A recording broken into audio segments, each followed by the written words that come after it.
All right, welcome back to the channel. It's your boy Fanon. We are going to be in the 147-pound division, where this video will be a healthy dose of "I told you so."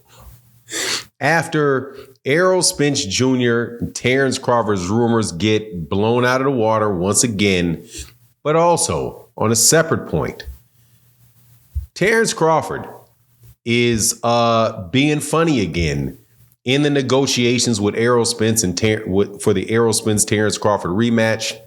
Let's talk about that in this video.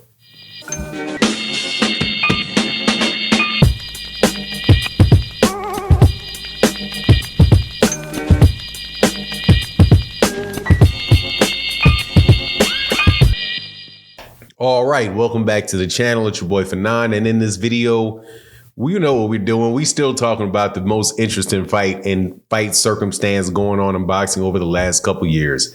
Errol Spence and Terence Crawford there has been information that has been put out about their rematch definitely taking place and them looking at a specific fight date for it. But also, Terence Crawford is doing something that is going to get him some criticism, or at least critiques. And I think it's fair.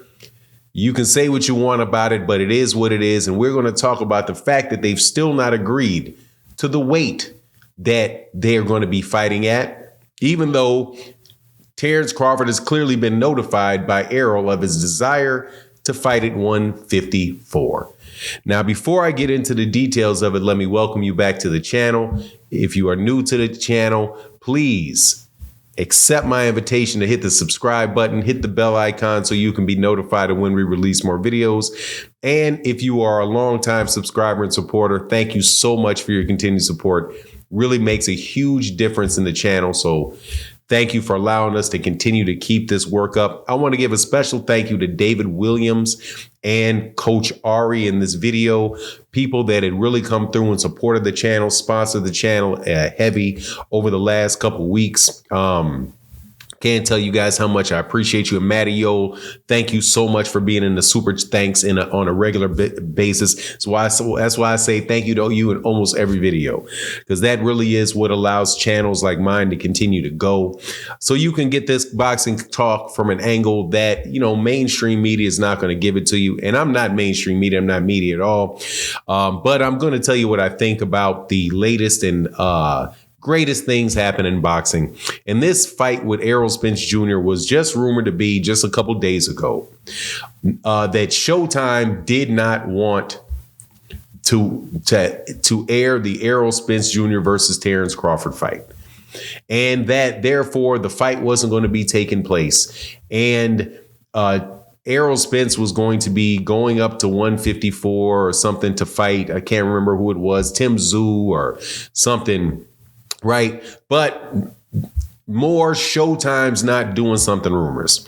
Now, whenever you hear these Showtime rumors, I would suggest that you always just think that the opposite is true until proven otherwise, because that is what has been consistently been out of the same mouthpieces about the downfall of Showtime and what Showtime's not able to do and what they're not going to do for a while now. So first, we get the fight. The fight is targeted for February. Secondly, the fight is still not agreed. It has still not been agreed. According to, I do believe it was Dan Rayfield or maybe Mike Coppinger. Despite that report, it said that the 154-pound division is still, the weight division is not decided.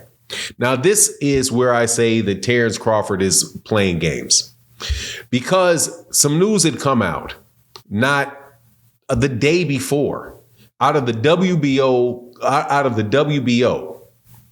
who is in Punta Cana, the Dominican Republic, holding their annual convention. Terence Crawford is at the annual convention, and a ruling was made about Terence Crawford now being next in line to fight for the 154-pound championship against the winner of Tim Tszyu and Brian Mendoza. Now, this is really strange that they would do that. Number one, because Tim Tszyu literally was the mandatory and had been waiting for a long time for his mandatory shot. So why the WBO would put a mandatory right on top of a mandatory seems a little unusual to me, unless it was the case that as the WBO super champion, that Terence Crawford himself wants and his team asked to be put in that position into the WBO to be able to immediately fight for the WBO championship. So that is not just in isolation. He has said that he wanted to fight Jermell Charlo. He's tweeting saying that he's at 168 pounds, that it wouldn't make a difference whether he fought Canelo at 160 or 168. And he also beat Errol Spence Jr. in his last fight very handily. So why would there be any hesitation to fight Errol Spence Jr. himself at 154 pounds? Unless you know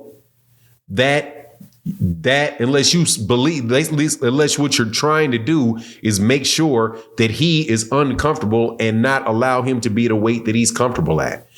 And that a weight that you also yourself say you're comfortable at. That is a very, very straightforward case of trying to weight drain somebody. And say what you want, that's what that is. Because how in the world can you fight somebody? How can you fight multiple people above that weight class, be ready to fight Tim Tszyu for the WBO title at 154, but you can't fight a guy that you just beat at 154 and you want him down at 147 pounds? That just looks kind of shady. Now, I'm sure there's going to be a lot of people out here. Well, some people, not a lot of people, really, just loud people are going to say, well, it's not his responsibility to fight him at 154. He should fight him at 147 because that's what the contract says. Yeah, I suppose that's what the contract says. Apparently, it's not what the contract says because they still haven't come to a conclusion about what weight class it is going to be. Unless it's just a case of Terence Crawford just not responding for long periods of time and not telling him what he thinks. But based off what Stephen Espinoza said and what Terence Crawford said, that Errol just has to notify him. And according to Stephen Espinoza, there has to be a real reason why you can't have the fight at 154. It's not acceptable, according to Showtime, who's party to the contract, for Terence Crawford to say, no, I can't make it just for Errol Spence Jr. I can't make one. I can't be at 154 for Errol, but I can be at 154 for Tim Tszyu, Jermell Charlo, and even above that for Canelo. So, yeah, man, that's some kind of funny business, and it looks like gamesmanship, and you can say it maybe is right, but just remember this.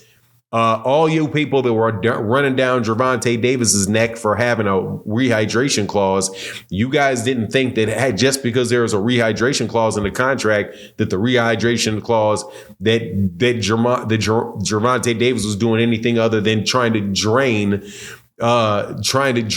Ryan Garcia. That's what you guys accused Gervonta of, and it was in the contract. So don't say that because it's in the contract for Terence Crawford that can't be the same thing. But anyway, that's my take on the matter. You let me know what you think in the comment section. And with that, I'm out. Deuces.